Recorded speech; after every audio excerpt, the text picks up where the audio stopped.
Okay, you guys.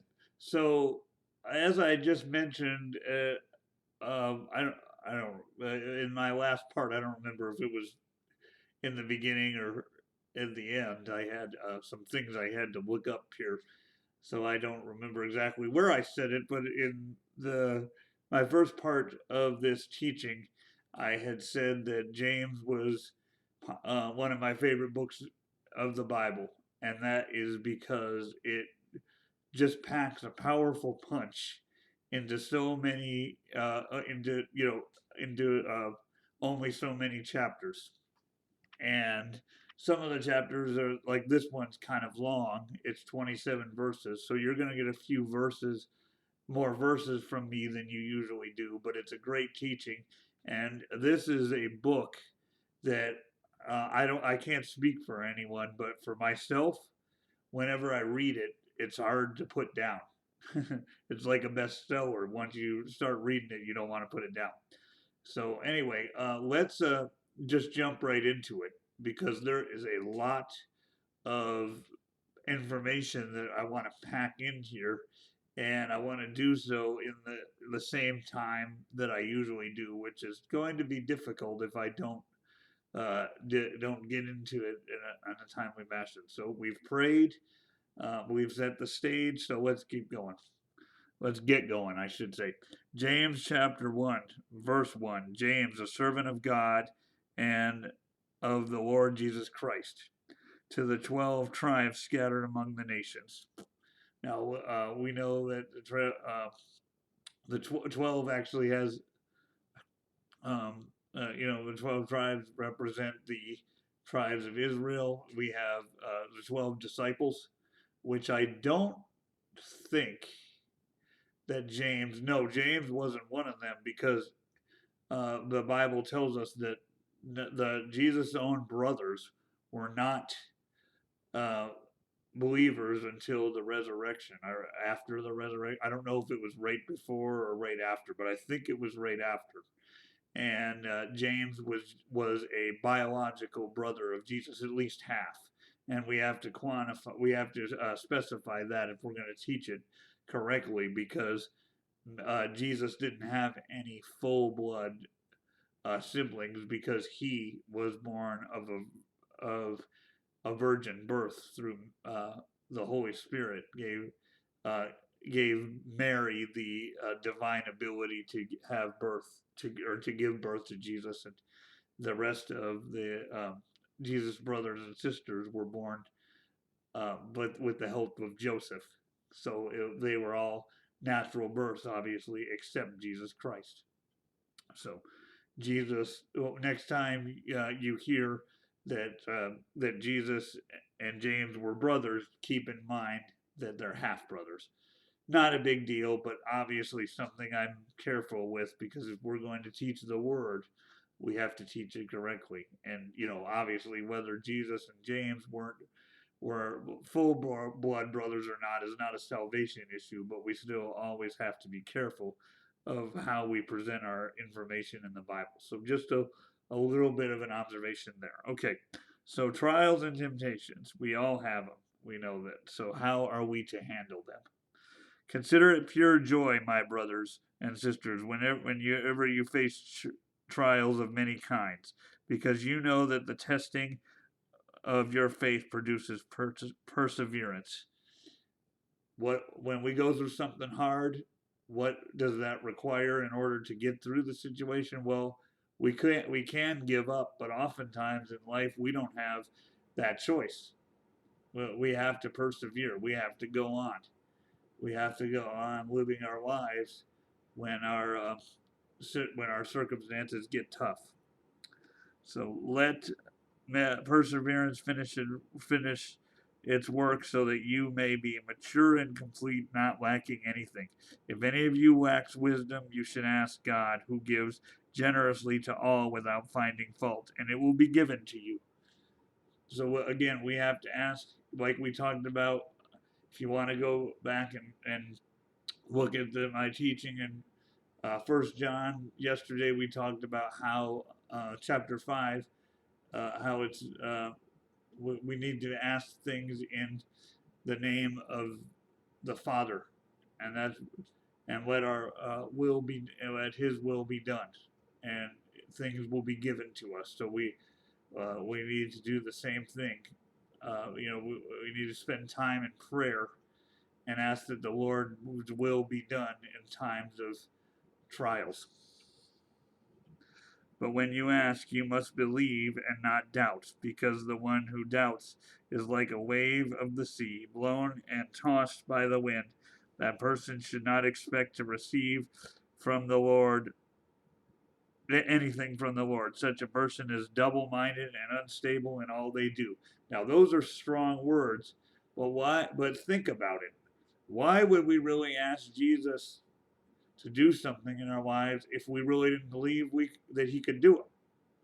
I mean, that's kind of just, but first of all, it's disrespectful because it puts Him in a box. But why ask for something that you don't believe in, right? So when we ask, we must believe that. Now, do we believe that we can do things? Well, I mean, we need to participate in the process. For example, let's say we are going through a situation where we've lost our job and we have no idea where our next rent check is gonna, how our next rent, check for rent is gonna be paid. Where are we gonna get money to for how long is it gonna take me to find a job? Well, okay. Uh, is it God who provides us with jobs? Yes, of course. The Bible tells us that every good thing is a gift from the Lord and it comes from above. That being said, we have to put our faith into action. And so if we live by faith, that doesn't excuse what we need to do in our lives. So can we have faith that God is going to provide for us if we lose a job? Yes. That being said, we still have to look. If we ask Him for we are to provide us for a job, we have to go out and look. Back in the day, not very long ago, like 20 years ago, we could still look for a job on foot and get one. Nowadays, that's unlikely. Most applications are done online, and so either way, if we need a job, we need to go out and apply. And as long as we do things that we are expected to do and do what's within our control, God will take care of the rest. He will provide the job that is uh, is a perfect fit for us, even if we don't necessarily love our jobs. He gives us the skill to do them, and so He'll put us where we need to be at the time. But we still have to apply. Um, but every once in a while, I was in a situation many years ago where I was, and I believe I've told this story before, but it's been a while. So, and maybe I haven't on YouTube, but a lot of people who know me actually know this story. Whether they remember it or not, may be another issue. But I was in a situation where when I look for a job, I always if I have the opportunity, I'll always reach out to the boss uh, and and express my interest. So in my case, was working in education at the time, and so I was looking for work, and I it was I don't want to go into the whole story of it, but because but it's really kind of a neat story, which I can talk about a little bit here. I don't want to go into the whole thing because if I do, it'll take too long. But what I used to do is I used to, and I still do. If I'm gonna look for a job, I would. I was like I said, working in the field of education as a teacher's assistant. And one of the things that I used to do is after or before an interview, I would always reach out to to the principal to see it, to express my interest, just to let make my name and my application stand out a bit above everyone else's. And if they called me for an interview, no matter how the interview went, I always sent them a thank you note for their time afterwards. I would email it to them. But beforehand, I would always express my interest in the position and say why I felt like I'd be a good fit for the position. Well, I was doing that at one point one morning, and I remember it very clearly. It was I don't remember the school that I was applying to, but I was applying to one district, and I had an email ready to be sent to a principal, and all of a sudden the phone rang, and I had they had offered me a job, a part-time job at a different school than I was at the time, and it was going to be for what they were going. It was for this from the same district that I was working at, and I didn't. And so I gladly accepted it because it was just a job. I was offered a job without actually applying for it, but it was just funny because I was applying for other jobs in another district at the time because I didn't know that I was going to get this job. But they did was they put me in for a transfer and they asked if I would transfer from one school to another. And I gladly accepted, and I probably even shared this with them. Is that it was just so funny that they called me right at that moment because I hadn't applied for that job and I was just getting ready to hit the send button for another job. And I never did because I didn't have to. I was offered a job in the process. But anyway, faith in action. That's what we have to have. So, are we called to have faith that God's going to provide for us? Yes, but we still have to do what we have to do in the process and then believe that he is going to be the one to put us where he wants us. And I will say that the job that I had before this job that I was transferred, so I had two, one, the first job that I ever worked at, um, with this particular district. I've worked for two districts in the city of or in the Phoenix area, two school districts. And the first job that I ever had was with one school was in the district of Gilbert, Arizona.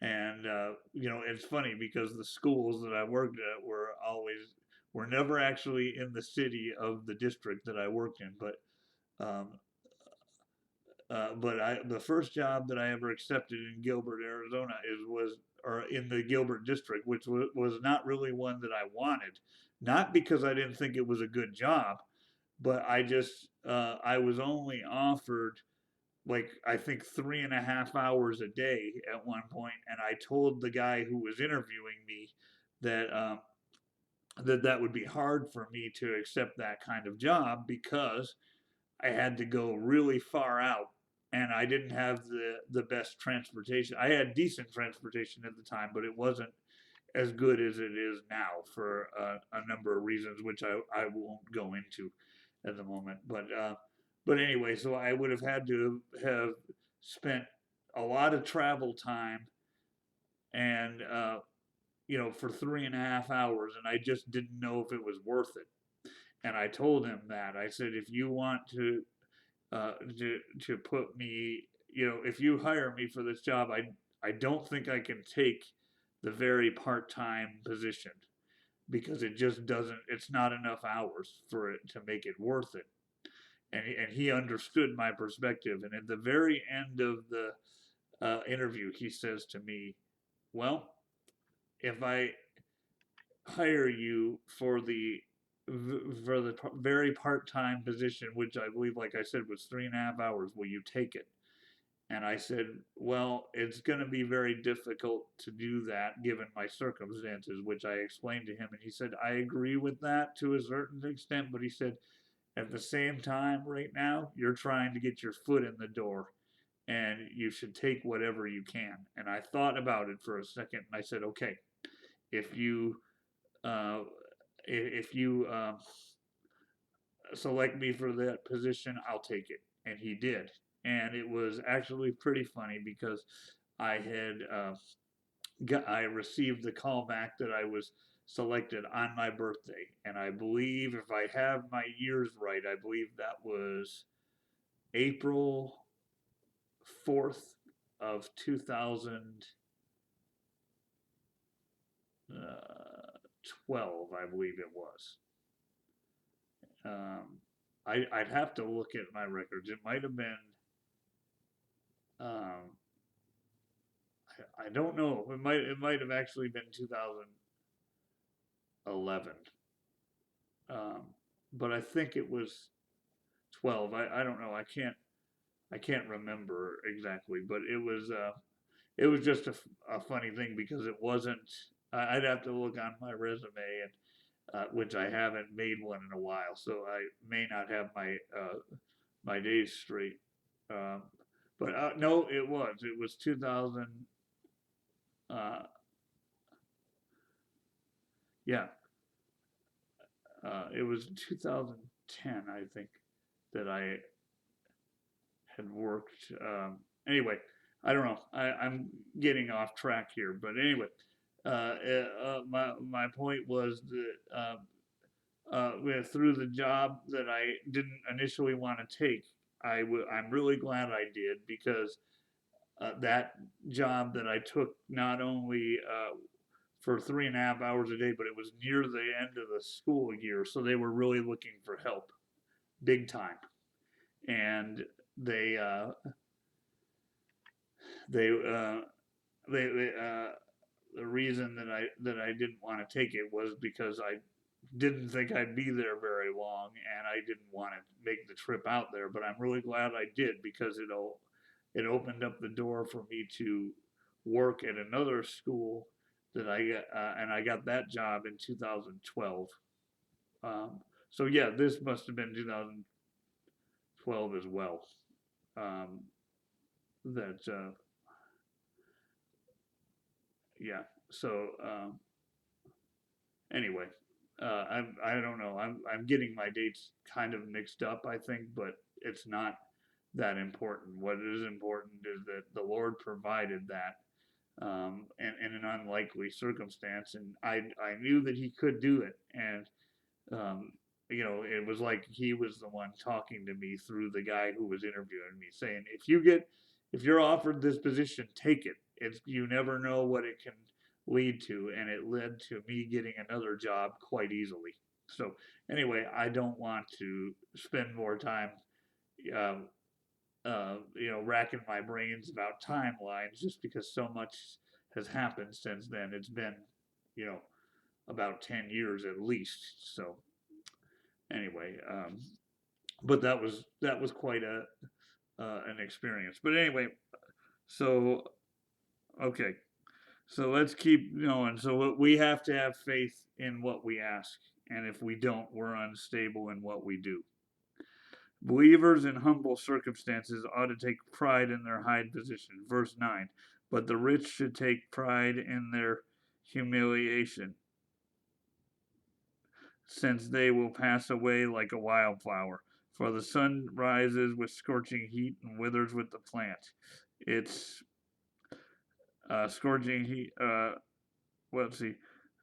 For the sun rises with scorching heat and withers the plant. Its blossom fails and its beauty destroyed. In the same way, the rich will fade away even while they go about their business. So, what does that mean? That means that there's not. It's not saying there's anything wrong with having money, but that money will pass away.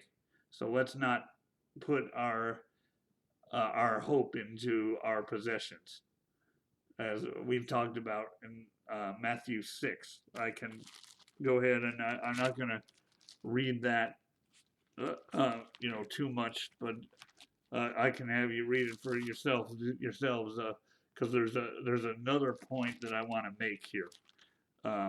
That, but in Matthew 6, I just want to go ahead and give you the verse in case you guys want to look at that for yourselves. And I actually do reference that in my other teachings in First John. I'm not sure exactly where, but if you guys want, drop me a comment and I can look it up for you and figure out where that is in and where we studied it. So anyway, Matthew 6 verses 19 through 24, or really, yeah, 19 through 24, or you can stop at 19 at verse 23 if you want. Yes. So anyway, you can read that for yourself. I want to make a bigger point and not get sidetracked because I just taught on that point not too long ago. So this is kind of a new one. But anyway, okay. All right. So blessed is the one who perseveres under trial, because having stood the test, that person will receive the crown of life that God has promised to those who love him. Now, what does that mean? Well, joy. Now, when James is talking to us right here and starts the, I should have said this earlier, but he says to consider it pure joy when we experience trials of many kinds. He starts off in verse 2. And happiness, unlike joy, doesn't produce anything in the long run because it's just a condition. Happiness is conditioned upon what is and dependent on what is happening to us at a time. And it's funny because happiness and happening sound alike, don't they? But joy doesn't have anything to do with our current circumstances, or it shouldn't. And so that's why. How do we know that we can have joy? Well, we can keep our eyes on Jesus. Okay, and we are going to. Okay, let's see. Okay. When tempted, no one should say, God is tempting me, for God cannot be tempted by evil, nor does he tempt anybody. But each person is tempted when they are dragged away by their own evil desire and enticed. Now, there might be situations where you feel tempted, and that's when we should pray and make sure that that evil desire that we might initially have doesn't overtake us, because it's easy to let that situation overtake us, and that's when we'll fall into temptation. Jesus himself was tempted by the devil in Matthew chapter, I believe it's Matthew 4. Let me check on that again. We can read that. I'm going to go ahead and I'm actually going to do this message a little bit differently than so that I don't go insanely over what my average part of each lesson is. Okay, so yeah, so it's Matthew chapter 4. I had to make sure that it wasn't chapter 3. So again, you can read that for yourself. But Jesus was tempted in the wilderness, and he didn't sin. It's not that he wasn't the devil didn't try to tempt him. It's that he didn't sin in temptation. So that is the first 11 verses. If you want to read it in Matthew 4, which obviously Matthew is the first book of the gospel, you can read that for yourself. Okay, and let's see. Okay, so let's keep going. Let's see. When tempted, okay. Then after desire has conceived, it gives birth to sin, and sin, when it's full grown, gives birth to death. So it's when sin, manifests itself, it gives birth to death in the sense that it separates us from Christ, and that's when sin that is acted on is what gives birth to the death. We can have the urge to sin, but we can ask we can resist the devil, and he will flee from us. I believe it's in this very book, James chapter 4, verse 7. If I have it right, let me see. I can look that up. Submit, yes, it says, James, in this, later on uh, in this very book, we're going to see in James 4, verse 7, submit yourselves then to God. Resist the devil, and he will flee from you. So that's what we need to do. We need to be on our guard of the enemy. And, well, I don't even like to acknowledge him, but sometimes we have to. Okay, so don't be deceived, my dear brothers and sisters. Every good and perfect thing is from above. Oh, I didn't even realize that. Was this verse. I just mentioned that a little bit ago. Verse 1, verse 17, or chapter 1, verse 17. Every good and perfect gift is from above, coming down from the Father of the heavenly lights, who does not change like shifting shadows. He chose to give us birth through the word of truth, that we might be a kind of first fruits of all he created. Okay. So I've got a little bit more to say about this, but we've already gone well over our time. So I'm going to just cut this part of the teaching off right now, and I'm gonna say a few more things about it in part 3. So hold tight.